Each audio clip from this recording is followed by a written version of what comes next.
14वां अध्याय चंद्रवंश का वर्णन। श्री सुखदेव जी कहते हैं, परीक्षित, अब मैं तुम्हें चंद्रमा के पावन वंश का वर्णन सुनाता हूं। इस वंश में पुरुरवा आदि बड़े बड़े पवित्र कीर्ति राजाओं का कीर्तन किया जाता है। सहस्त्रों सिर वाले विराट पुरुष नारायण के नाभि सरोवर के कमल से ब्रह्मा जी की उत्पत्ति हुई। ब्रह्मा जी के पुत्र हुए अत्रि। वे अपने गुणों के कारण ब्रह्मा जी के समान ही थे। उन्हें अत्रि के नेत्रों से अमृतमय चंद्रमा का जन्म हुआ। ब्रह्मा जी ने चंद्रमा को ब्राह्मण, औषधि और नक्षत्रों का अधिपति बना दिया। उन्होंने तीनों लोकों पर विजय प्राप्त की और राजसूय यज्ञ किया।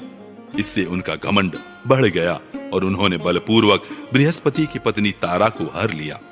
देवगुरु बृहस्पति ने अपनी पत्नी को लौटा देने के लिए उनसे बार बार याचना की, परंतु वे इतने मतवाले हो गए थे कि उन्होंने किसी प्रकार उनकी पत्नी को नहीं लौटाया। ऐसी परिस्थिति में उसके लिए देवता और दानव में घोर संग्राम छिड़ गया।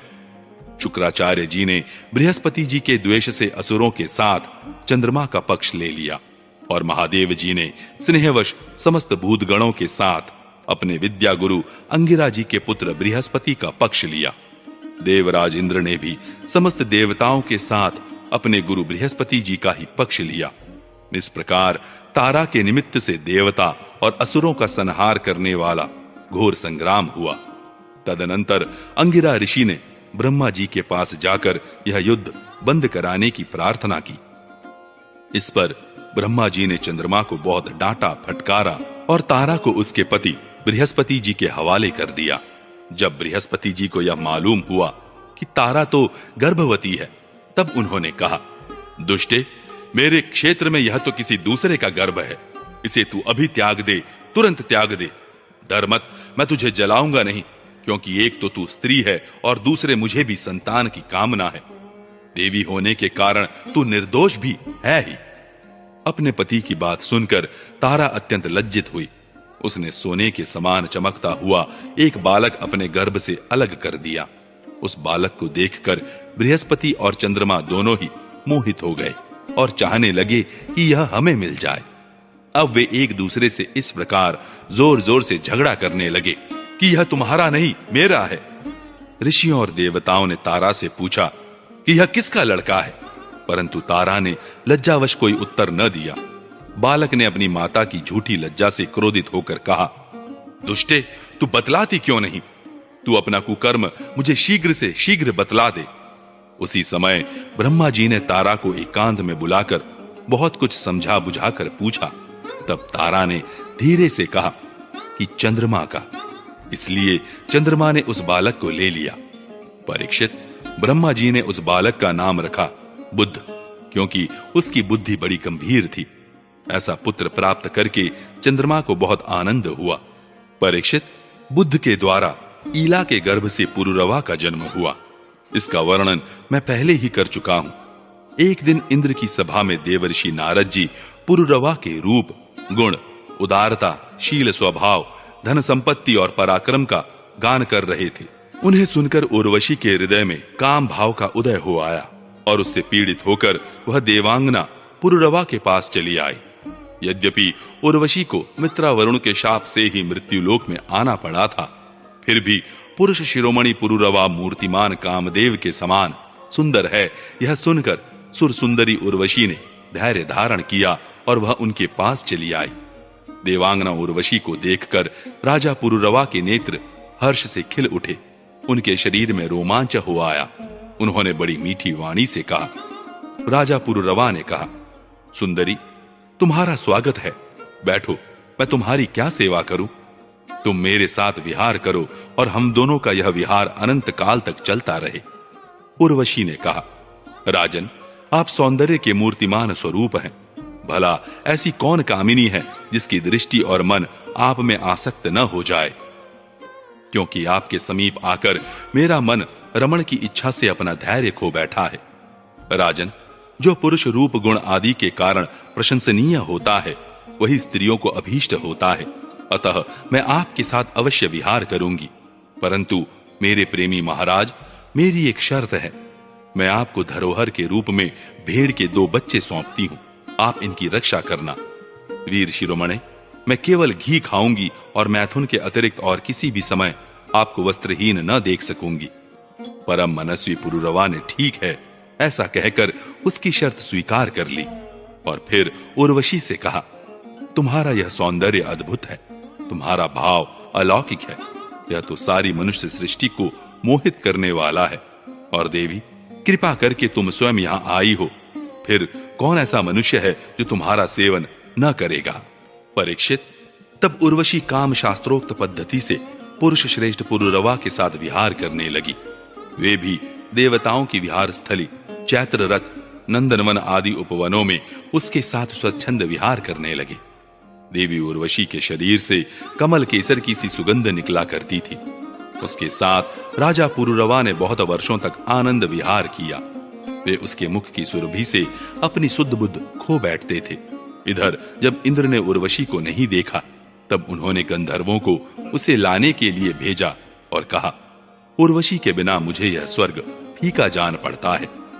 वे गंधर्व आधी रात के समय घोर अंधकार में वहां गए और उर्वशी के दोनों भेड़ों को, जिन्हें उसने राजा के पास धरोहर रखा था, चुराकर चलते बने। उर्वशी ने जब गंधर्वों के द्वारा ले जाए जाते हुए अपने पुत्र के समान प्यारे भेड़ों की बें बें सुनी, तब वह कह उठी कि अरे, इस कायर को अपना स्वामी बनाकर मैं तो मारी गई। यह नपुंसक अपने को बड़ा वीर मानता है, यह मेरे भेड़ों को भी न बचा सका। इसी पर विश्वास करने के कारण लुटेरे मेरे बच्चों को लूट कर लिए जा रहे हैं। मैं तो मर गई। देखो तो सही, यह दिन में तो मर्द बनता है और रात में स्त्रियों की तरह डर कर सोया रहता है।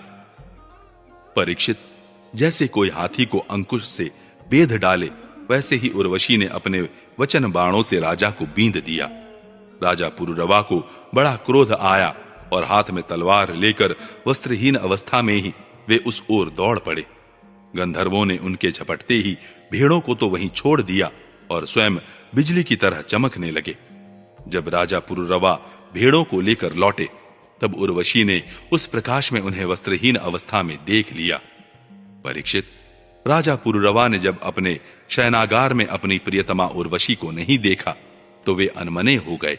उनका चित्त उर्वशी में ही बसा हुआ था। वे उसके लिए शोक से विह्वल हो गए और उन्मत्त की भांति पृथ्वी में इधर उधर भटकने लगे। एक दिन कुरुक्षेत्र में सरस्वती नदी के तट पर उन्होंने उर्वशी और उसकी 5 प्रसन्न मुखी सखियों को देखा और बड़ी मीठी वाणी से कहा, प्रिय, तनिक ठहर जाओ, एक बार मेरी बात मान लो।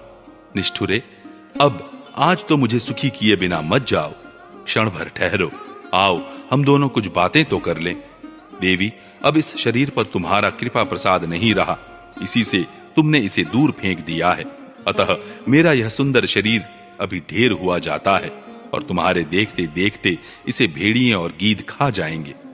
उर्वशी ने कहा, राजन, तुम पुरुष हो, इस प्रकार मत मरो। देखो, सचमुच ये भेड़िए तुम्हें खा न जाएं। स्त्रियों की किसी के साथ मित्रता नहीं हुआ करती।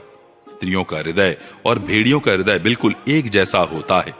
स्त्रियां निर्दय होती हैं, क्रूरता तो उनमें स्वाभाविक ही रहती है। तनिक सी बात में चिढ़ जाती हैं और अपने सुख के लिए बड़े बड़े साहस के काम कर बैठती हैं। थोड़े से स्वार्थ के लिए विश्वास दिलाकर अपने पति और भाई तक को मार डालती हैं।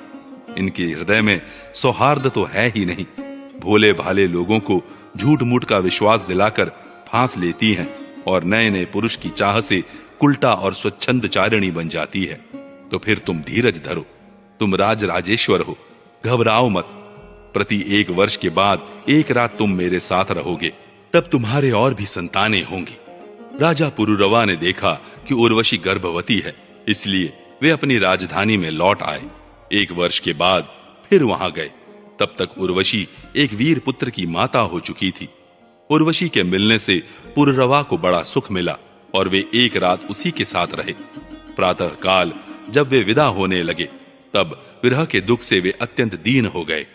उर्वशी ने उनसे कहा, तुम इन गंधर्वों की स्तुति करो, ये चाहे तो तुम्हें मुझे दे सकते हैं। तब राजा पुरुरवा ने गंधर्वों की स्तुति की। परीक्षित, राजा पुरुरवा की स्तुति से प्रसन्न होकर गंधर्वों ने उन्हें एक अग्निस्थाली दी। राजा ने समझा यही उर्वशी है, इसलिए उसको हृदय से लगाकर वे एक वन से दूसरे वन में घूमते रहे। जब उन्हें होश हुआ तब वे इस थाली को वन में छोड़कर अपने महल में लौट आए एवं रात के समय उर्वशी का ध्यान करते रहे। इस प्रकार जब त्रेता युग का प्रारंभ हुआ तब उनके हृदय में तीनों वेद प्रकट हुए। फिर वे उस स्थान पर गए जहां उन्होंने वह अग्निस्थाली छोड़ी थी। अब उस स्थान पर शमी वृक्ष के गर्भ में एक पीपल का वृक्ष उग आया था। उसे देखकर उन्होंने उससे 2 अरणियां बनाई। फिर उन्होंने उर्वशी लोक की कामना से नीचे की अरणी को उर्वशी, ऊपर की अरणी को पुरुरवा और बीच के काष्ठ को पुत्र रूप से चिंतन करते हुए अग्नि प्रज्वलित करने वाले मंत्रों से मंथन किया। उनके मंथन से जात वेदा नाम का अग्नि प्रकट हुआ। राजा पुरुरवा ने अग्नि देवता को त्रय विद्या के द्वारा आह्वनीय, गार्हपत्य और दक्षिणाग्नि इन 3 भागों में विभक्त करके पुत्र रूप से स्वीकार कर लिया। फिर उर्वशी लोक की इच्छा से पुरुरवा ने उन तीनों अग्नियों द्वारा सर्वदेव स्वरूप इंद्रियातीत यज्ञपति भगवान श्री हरि का यजन किया।